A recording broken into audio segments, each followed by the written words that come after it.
Hello students, welcome back for another session of 9th class English language and literature, whereas we are going to conclude the 4th lesson. What is the 4th lesson, children? It's all about the great Albert Einstein, and the name of the lesson is A Truly Beautiful Mind. So before we start ending up the story, we shall quickly have a recap of what we have done in past 4 modules. First module described as all about his very childhood, whereas he has started speaking around 2.5 years old and he used to utter every word twice. Then he was called as boring by his friends, and also he was called as a freak by his mother, and also she stated that he has large mind. Then his headmaster in schooling called him as an unsuccessful person. Try to remember all these things, children. Then therein he has taken his academics very seriously, and in high school he has proved that yes, he is academically also very good because he could secure very good marks in almost all the subjects.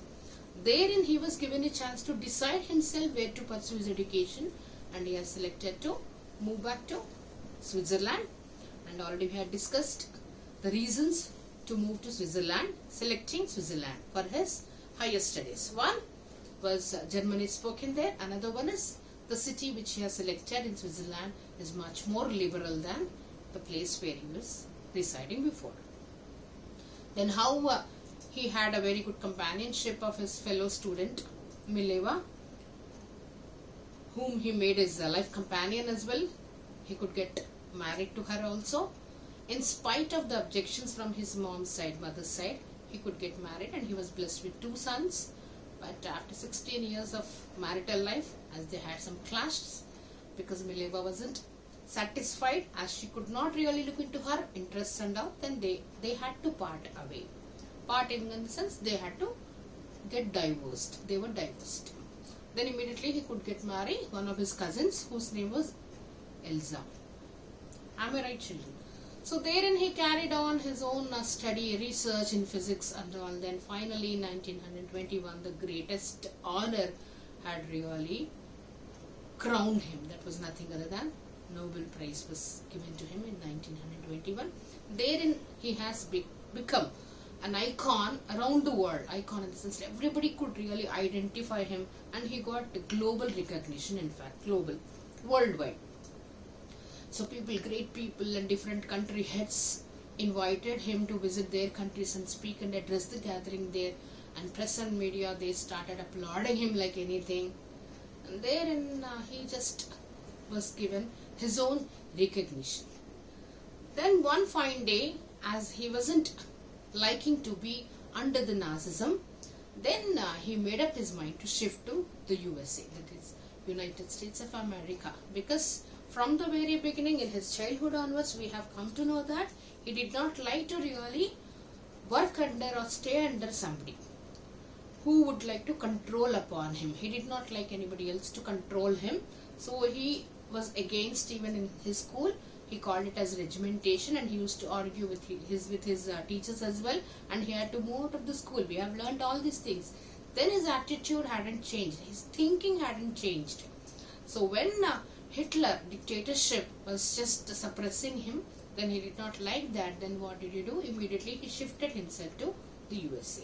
At the time of his shifting, when he had that problem of not bothering and not like really to having any comfort being under the Nazism, similarly there were group of people who were working into physics like Albert Einstein. They were against fascism of America, so even they fled away to their native countries. Then therein Einstein was given a chance to look into the external matters, many external matters into physics of the United States of America. Therein one of his colleagues requested him to write a letter to the President of the USA in 1939.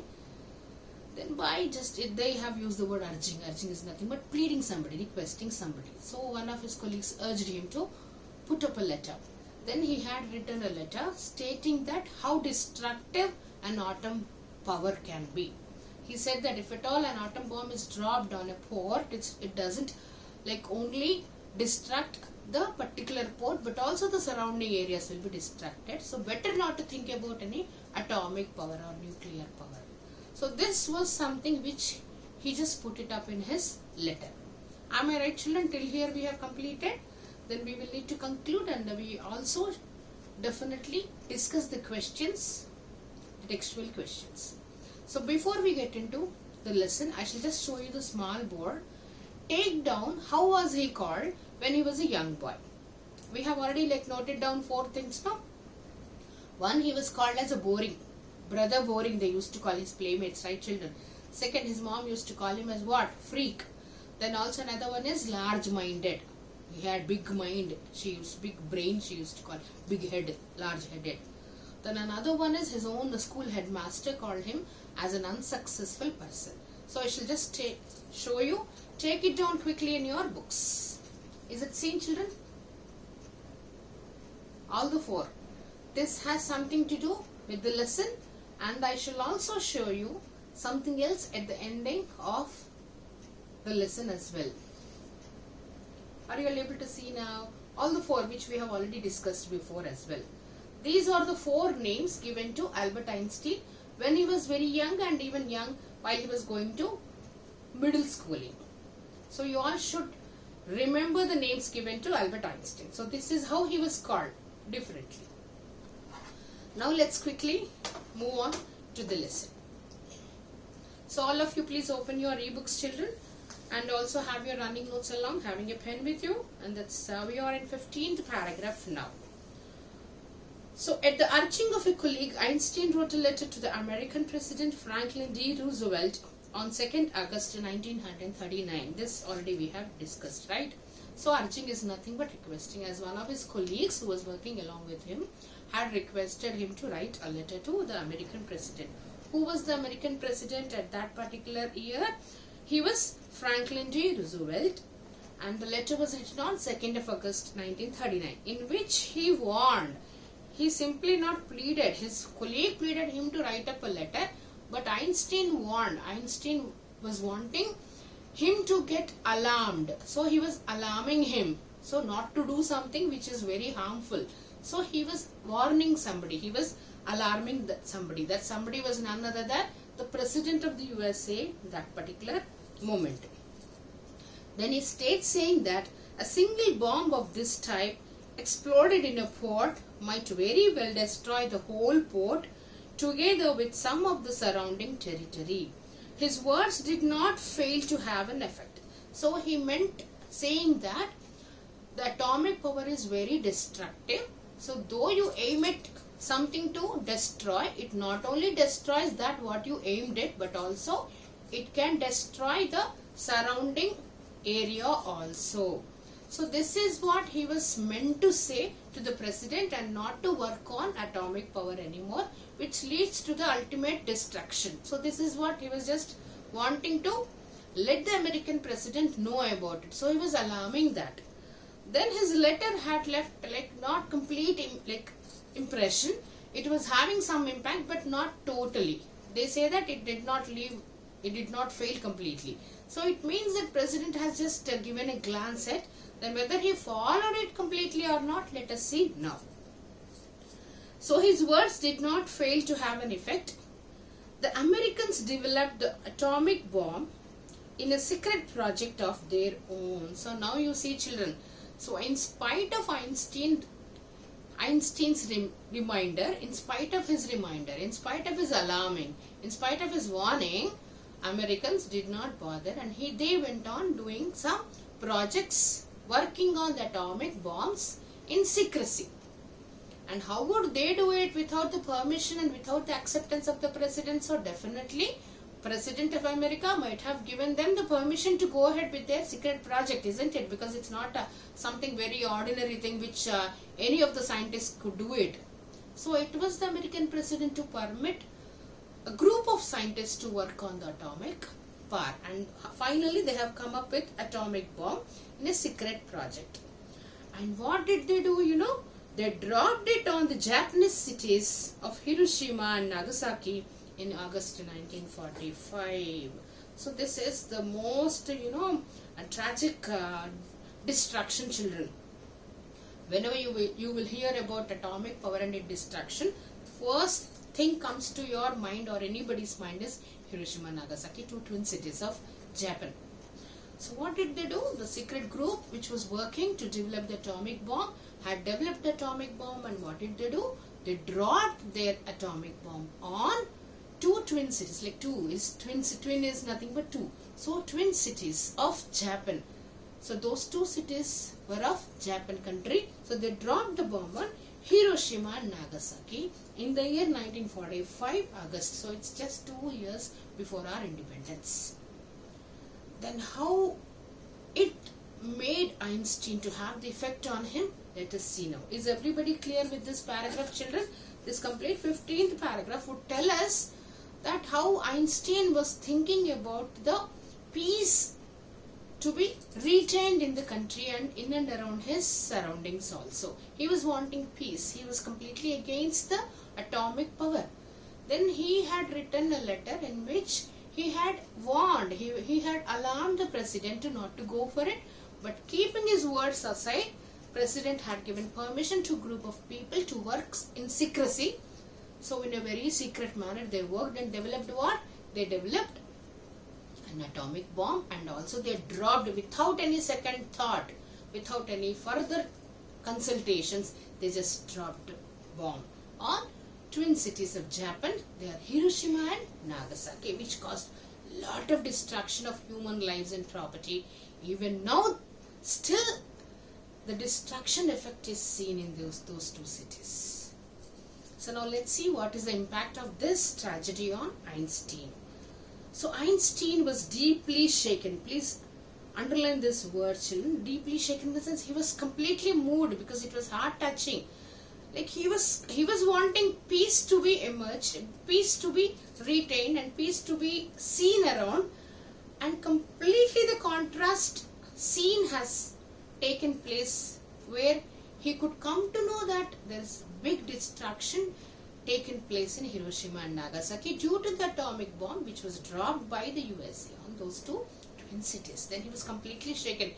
Like he was completely moved because it was heart touching. He felt very bad and he felt so sorrow that how could the president overlook his warning.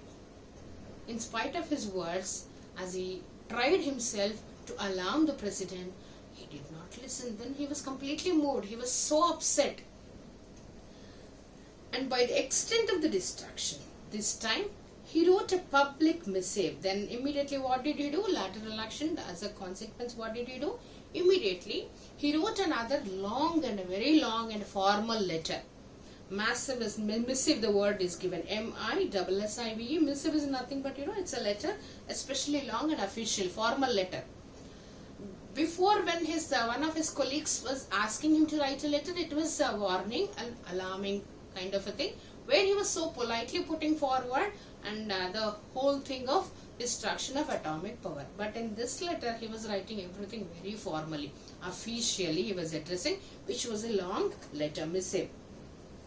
So this time he wrote a public missive to the United Nations. In it, he proposed the formation of a world government. Then he says that it's not going to give you any fruitful result if at all any of the countries or those who are focusing at atomic power to prove themselves as the most powerful countries. This would finally and ultimately lead to the definitely only the destruction. So he was wanting a worldwide government. So a common he was wanting a complete set of rules and regulations which need to be set up for all the countries where their main focus should be at the welfare of the people of all the countries. So he was wanting a world government. He was just suggesting. Unlike the letter to Roosevelt, this one made no impact. Of course, whatever he did it before or now, the letter which he had sent before and now whatever the missive he had mentioned in, which was long and formal, had left no impact. So in spite of a second letter which is missive, long and official, of course there was no change in the president's mentality. The president was Roosevelt. But over the next decade, so after 10 years of time, over the next decade is 10 years of time, Einstein got ever more involved in politics. Then and immediately he thought that this is not going to work out. His letters would not bring any change in the people's mind there. Those were the rulers there. Then he himself entered into the direct politics. So this made him, the Roosevelt's mentality of just ignoring and overlooking the letters or the warnings or the alarmings or the alerts given by Einstein, which made him to decide that fine, now this is the moment for him to enter into the direct politics, and therein he had entered into the politics, agitating for an end to the arms build-up. So he started agitating, he started revolting, he started protesting against the atomic and nuclear power, especially atomic power. So he started agitating. So taking many people along, he started protesting to end the arms. So no particular country had to come up with any atomic power to prove themselves to be the powerful countries, because he was wanting what? Peace. Using his popularity to campaign for peace and democracy. So what was his main focus? What was his main aim? His main aim was to make the campaigning. People should know. He wants to get the awareness among the people about the peace and democracy. Peace is existing with peaceful mind. Democracy is, you all know, that people's power. So he was wanting the people should know about their own power, and he was wanting people to form the government in all the countries. So that's what he directly entered into the politics, and that's how he had even made the agitation, and also he campaigned along many of the people for peace and democracy. Then Einstein died in 1955, so at the age of around 76 years, 1955, he passed away, and he was celebrated as a visionary. So after his death, he was called as a visionary. Visionary is the one who can think about the far future in a very natural and intelligent way. So he was the one to have the very far future sight. So who could really predict and who could really think correctly, logically, very intelligently about the future. So that's how he was called as visionary, and also world citizen. So after his death, he was called as visionary and also world citizen, as much as a scientific genius. So see children, he was not only, that's what I was telling you before, as I was just introducing the lesson on first module, you all remember, like we are going to see him not as a scientist but something else, a beautiful mind. So the beautiful mind is nothing but he was called as a visionary and also world citizen. He does not belong to only Germany or USA or Switzerland, but he belonged to the whole world, because he agitated to prevail the peace around the world. So that's how he was called as the world citizen, apart from being called as a scientific genius. Is everybody clear, children? Yes. Now quickly let's move on to the comprehension, the next page in 51. Just I shall call out a few questions and try to respond to yourself. Who had these opinions about Einstein? There were some opinions, as already I have shown you on this board also, children, you all remember, right? So he was boring. Who said this? Who called him boring? Brother boring? His playmates, his friends, his neighborhood friends at childhood. Then he was stupid and would never succeed in his life. Who commented, who stated that he was stupid, he was foolish, and who can never be successful? Who commented this? It was his own headmaster in school. He was a freak. Who called him as freak? Yes, Einstein's mother. Then coming to the rest of the questions, children, third bit you all can do yourselves, because you will need to reason them out. Then what did Einstein call his desk drawer at the patent office, and why? What did he call? Because his work was to assess the others' inventions, but doing that work along with which he also carried on his development of his ideas, right? Then what did he call it as? He called it as what? Bureau of Theoretical Physics, he called it as, right children? Then why did Einstein write a letter to Franklin Roosevelt? Why did he write his first letter? To let him understand how destructive atomic power is. I'm just giving you the clue, children. You will need to expand it into sentences. How did Einstein react to the bombing of Hiroshima and Nagasaki? He was completely moved. He was completely shaken and he was completely upset. Therein, he decided to enter into the direct politics. Why does the world remember Einstein as a world citizen? Because he did not only focus at his own country to which he belonged to, but also his main focus and aim was to let everybody have the peace and democratic thought in each and every country of the world. So that's the reason, as he was thinking about the welfare of the whole world, peace of the whole world, he was called as what? World citizen. Therein we have discussed all the questions also. So by now we have completed. Any doubts, just make a list of them. Once we reopen, we shall discuss further. And now children, as I have started this fifth module, let you take down these 4 names. Right children? So now, how Einstein had got other 2 names, once he has grown up, please check. What was he named now children? Able to see? Are you able to see children? Yes. So now he was called as what? Visionary and also genius and world citizen. So I'll try to show both holding. So like usually, in any of the advertisements you see before and after kind of a thing. Now you please try to check. The young boy who was called as boring, freak, unsuccessful, large-headed. So all these things were being given as names, by people around him when he was a young child. And now this is how and these are the things he was honored with. He was called as visionary. He was called as a genius. And his name has become the synonym of the word genius. Then world citizen as well. So see children, this is what you say, never judge a book with its cover.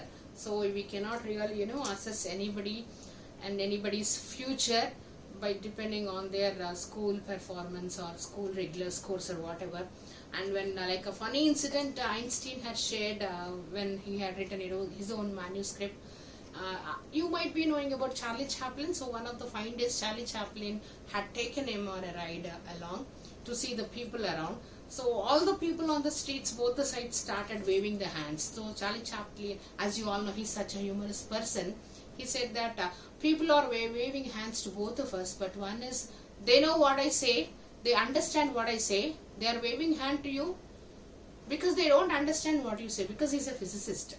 So he said that they understand, they love me because I am a person who looks into humor. And they also know you as a celebrity, as a Nobel Prize winner, but they do not know what do you do. Because layman cannot understand what is physics, no children.